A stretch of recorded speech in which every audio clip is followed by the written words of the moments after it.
Hey y'all, I just saw Five Nights at Freddy's 2, the movie, and here's what I think about it as a FNAF fan of 10 years. In this review, I will be going over the plot, writing and acting, humor, horror elements, and fan service, so make sure to stick around for all of that. Quick note about spoilers, I will be spoiling some big moments in this movie. I think it may be best if you watch this after seeing the film for yourself. I'm a big fan of the first FNAF movie. I wouldn't call it a masterpiece or anything, maybe giving it like a 7 or 8 out of 10. And yeah, there are a lot of technical issues with it as a film, like some bad writing, bad acting, and lack of horror. The film really made up for it, at least for me, by being a pretty competent adaptation of the games. Not only did the story fit in with the lore of the early games, but also the set and animatronic design was fantastic, making it look exactly like that first game. The story in the first film was actually pretty good as well, while also introducing some new, likable characters and setting up / including elements from the other two OG games. My favorite part of the first film, however, was how it felt like the games. The same exact sarcastic Scott Cawthon humor that's in the games was all over the movie, with exaggerated characters like Aunt Jane, Doug, and even Mike Schmidt himself to an extent. Adding on top of that, the film understood that the audience probably already had a connection to the animatronics, so scenes like the fort building scene were included. These four characters have been with me for literally half of my life, and seeing them just doing cool stuff and having a good time on screen was honestly like a dream come true for me. That's why I love the first FNAF movie, as a fan of the games. It's honestly not a good movie, and if you aren't a FNAF fan, I understand why you wouldn't like it. But if you are, then it's gonna be a fantastic time. Great set and animatronic design, faithful story and characters, similar tone, and great fan service. With all of that, I really didn't need a technically good film because I had really gotten the dream FNAF film I had always wanted. I cannot say the same for FNAF 2, unfortunately. I really hate to hop on the hate train with this film, but I just cannot say that this is a good movie in any regard, fan of the franchise or not. This film just has so many problems that the first film doesn't, and it just drags the entire experience down for me so that I cannot even enjoy it as a fan. I think that this movie has one major flaw that every other flaw stems from. FNAF 2, the game, is a prequel. Naturally, this movie cannot be a prequel, because then it would have to abandon literally every character from the first film and start over entirely fresh with a new cast and plot. The reason the original FNAF 2 is a prequel is because it served as a way to flesh out William Afton and his crimes, while also expanding the world of all the different Freddy's locations. The reason why that doesn't work for this film is because the first one already did those things. We already know the backstory of Freddy's, as well as about William Afton, his crimes, and how he committed them, so we don't need the second film to be a prequel to explain all that. That means that this film needs to somehow adapt FNAF 2 while removing a core element of its plot, while also continuing the story of the first film. Can it do this? No. The film fails on both accounts. At the start of the film, all three of the characters are trying to go back to their normal lives. But surprise, surprise, not all of them are handling it well. Vanessa is out of her coma, and her and Mike are dating, yet unfortunately she just can't seem to get over her father. I actually think that this would have been a really great plot for a sequel to the first film. Both Vanessa and Mike have to deal with the trauma that he caused them, and when he suddenly comes back from the dead, they have to directly confront that trauma. Unfortunately, because the original FNAF 2 is a prequel, William cannot be in this movie because he is currently spring locked in a back room.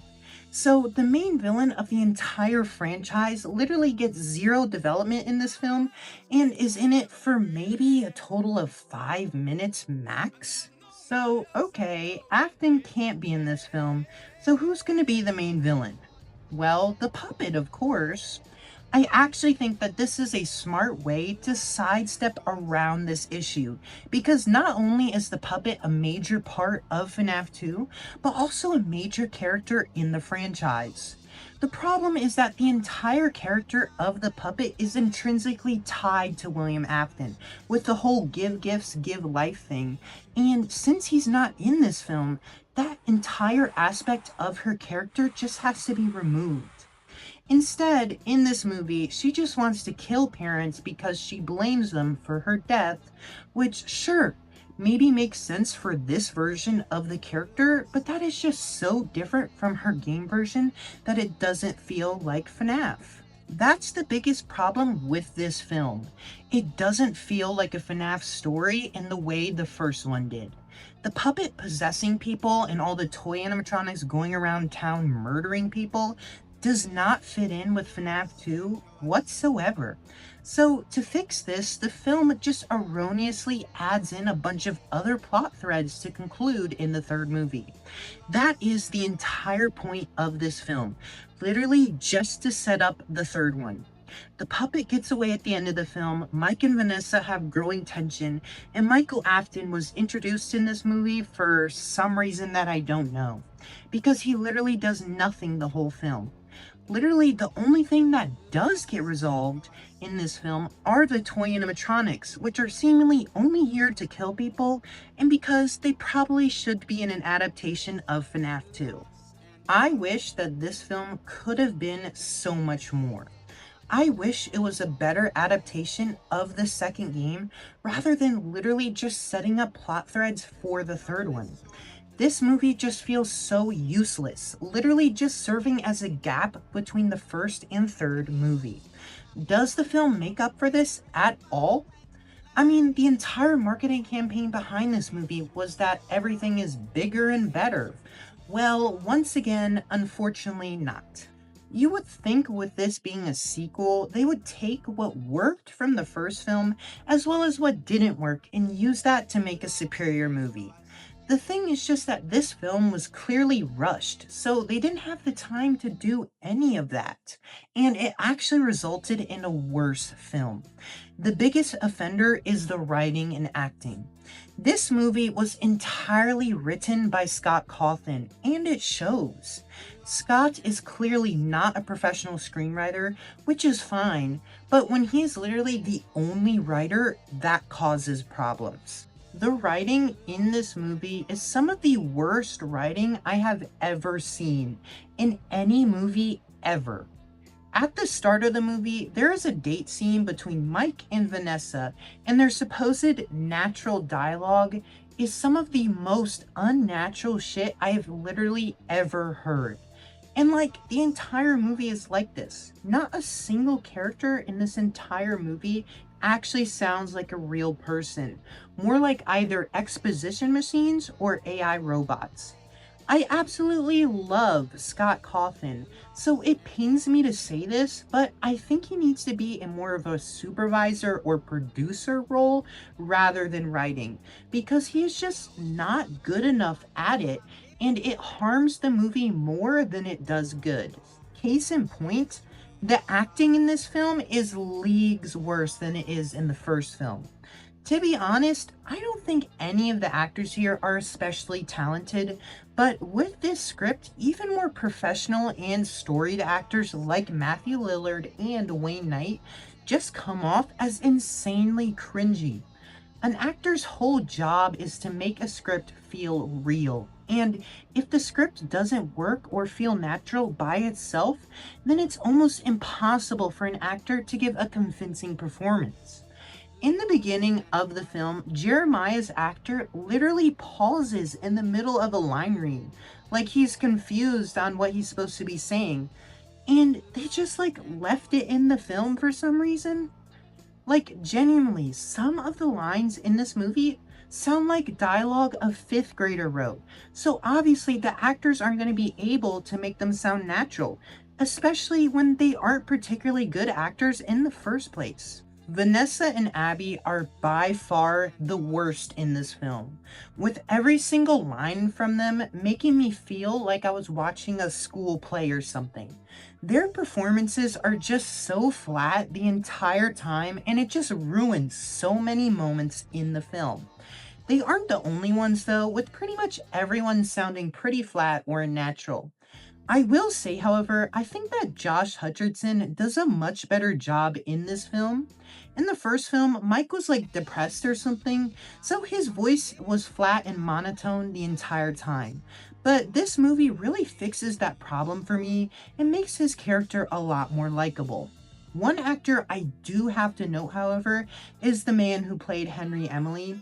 This guy is in only like one scene, but I genuinely felt like I was watching Oppenheimer or something when this guy was on screen. Because not only is he trying very hard, but he actually somehow sells these lines and makes them feel very natural. But yeah, other than that, everyone in this movie kind of just sucks. I think the bad writing also really impacts the humor of this film. The first film had really exaggerated characters, and yeah, this one does too. But I think the difference here is just that these characters are not sold as well by the writing. Like, look at Mr. Burt, who is clearly supposed to be the main funny man of this movie. I think the script really lets this character down because instead of coming off as an ironic stereotype, he just comes off as a dick the entire time. He literally has no reason to be such a jerk to Abby, so it's just not funny. Like, what's the irony in this? The teacher is just being a crazy dick to one of his students for no reason. Aunt Jane works in the first film because she is a pretty typical evil aunt character who wants money. But she is so exaggerated to the point where she becomes an evil supervillain, which makes it funny and ironic. Mr. Burt is not like that at all and is just a dick. Wayne Knight tries to add a bit of absurdity to his actions, but to me at least, it just didn't fit in with the whole sarcastic and ironic FNAF brand of humor. Now, that doesn't mean I don't think this film is not funny whatsoever. I do think there are a couple of pretty decent jokes here and there, but even better, this movie is unintentionally hilarious in the same way something like Madam Web or Morbius is. There are just so many moments of bad dialogue or acting, stupid decisions the characters make, or just random technical stuff you can pick apart, that the whole time my friend and I were constantly entertained and making jokes. Honestly, that kind of added to the film for me because I had a really good time making fun of this film with my friend. At least I wasn't bored. The funniest moment in the entire film is one of these unintentional moments. So at the end of the film, Abby gets taken over by the puppet and tries to kill Vanessa. Fortunately, Mike walks in holding the music box like a flamethrower, and the puppet releases Abby and runs away. Unfortunately, the toys and Michael Afton decide to show up immediately after. Thankfully, however, someone comes to save them. See, Mike's master plan to save the day also included going back to the original location from the first film and standing in the middle of an empty room and saying something to the effect of, quote, "I don't know if anyone can hear this, but we need your help," end quote, and then leaves. Thankfully, the 4 OG animatronics are magically back to save the day, killing the toy animatronics. I am literally not joking when I say this, but this sequence is genuinely shot like something out of Avengers Endgame, where each animatronic is slowly revealed, the music stops, and the shot lingers on them like this film is expecting the audience to clap or something. The best one was with Bonnie, who had genuinely like a 5-second zoom in shot of him standing heroically over the recently destroyed Mangle. And like, when I saw this, I literally burst out laughing. like loudly and uncontrollably laughing for the entire theater to hear. The fact that this movie thinks it can pull off an Endgame style reveal with FNAF animatronics is just so hilarious to me. This movie is also just like not scary whatsoever. The first film wasn't either, but at least it made up for it by intentionally not making the main four animatronics the villains of the movie. In this film, the toy animatronics are kind of just killer robots who go around killing people just because, but it once again just doesn't work. Not only do they not look scary, but the film doesn't do a good job at setting up an atmosphere that would make someone scared. Instead, for the most part, this film tries to replace horror with action, like Mangle on top of a car or Balloon Boy in a river. These sections are just kind of meh to me. I don't love them, but I don't really hate them either. I think this could be why the puppet is able to possess people in this film. Instead of going with a slower paced horror route with her, they're going action horror, so that would obviously work better with a human rather than the flimsy puppet they made for this film. This change is kind of stupid, but again, meh. The makeup effects look fine, so I don't really care overall. So, like, sure, this may not be a good movie, but it's made for the fans, right? Surely it's got good fan service. Well, I'd argue it doesn't, at least for me. I think what was so great about the first film is that all of the references were kind of tailored towards the original game and the early FNAF fandom. This film kind of just includes random popular jokes and references to the franchise as a whole.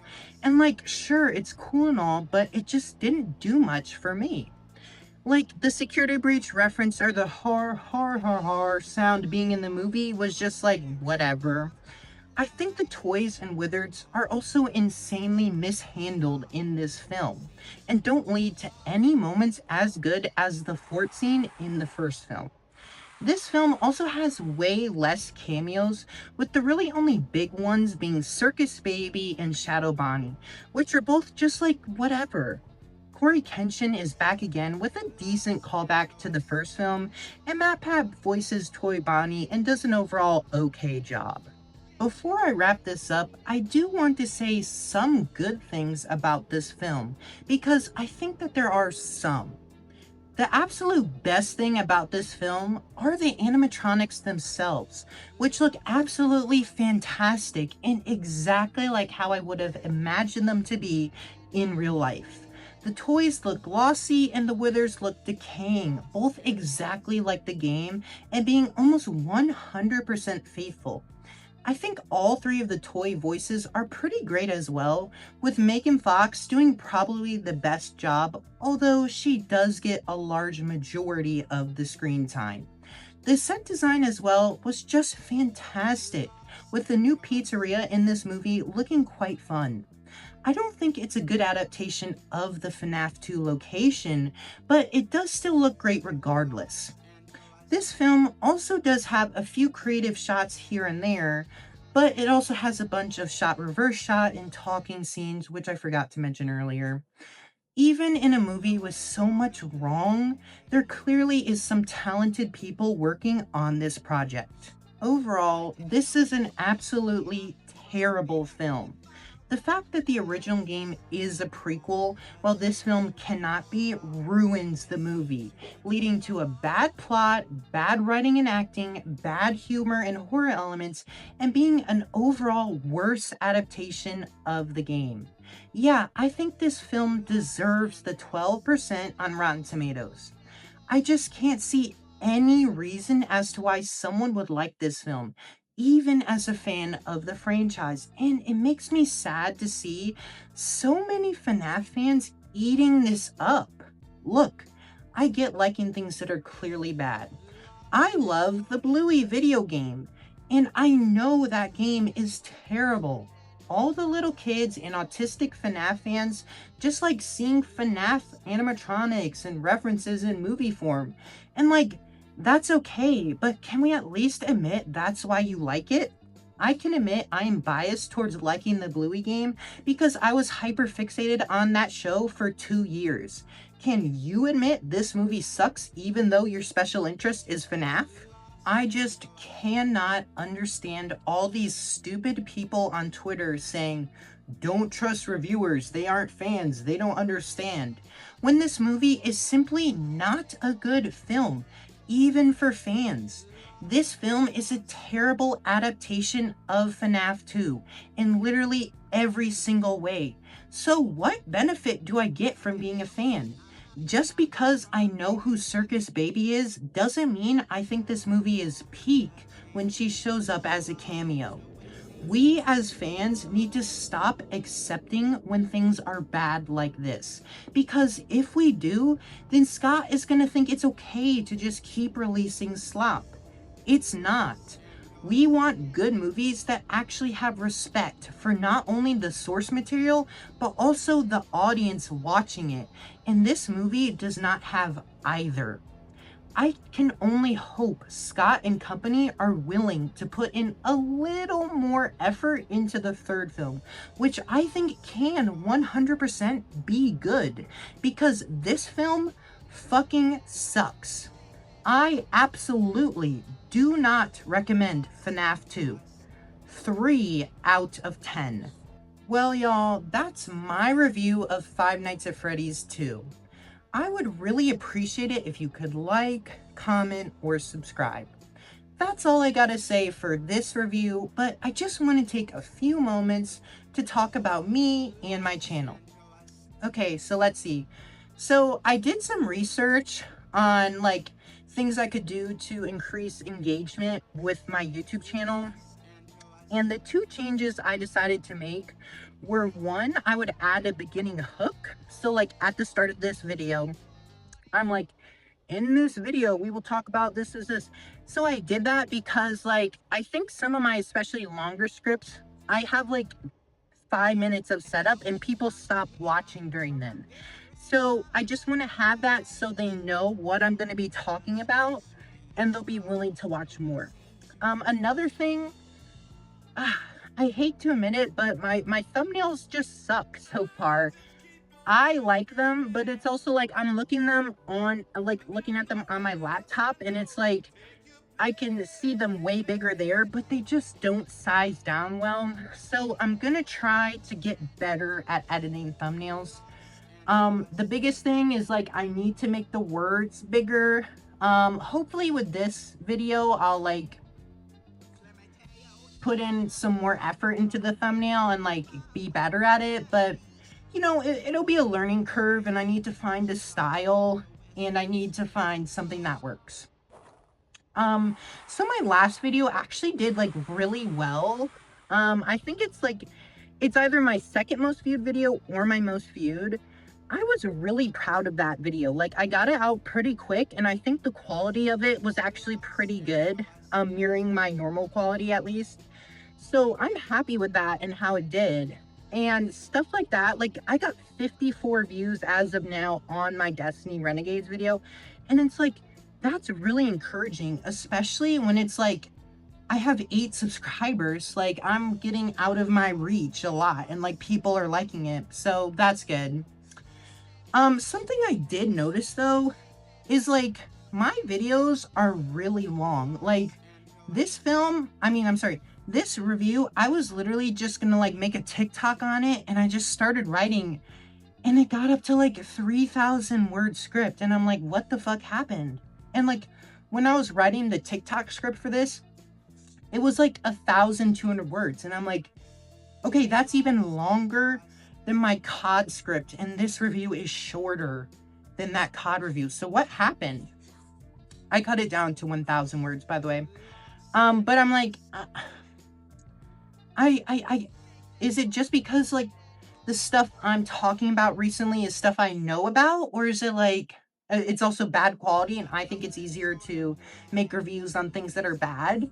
But it's like, am I just like yapping the whole time? I think most of the things I'm doing are saying points and explaining them, and I'm saying a lot of points that matter to me.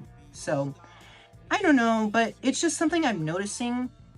It still works with my quick review format because they're just called that because I only play the game once and I don't do any side content. That's the point of them, by the way. Not that they're like short.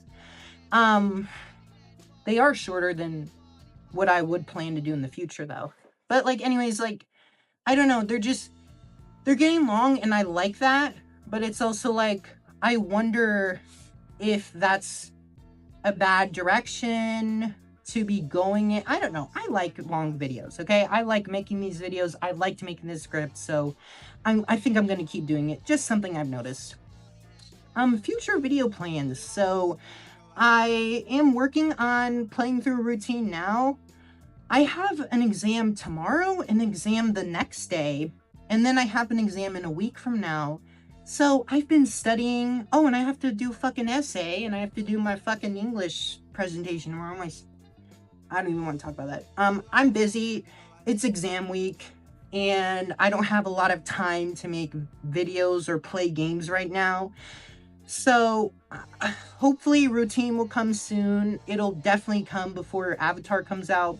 Gonna make a video on that, list video, blah blah blah. You already know. I haven't added any videos, I think, recently. But yeah, that's really all I have to say.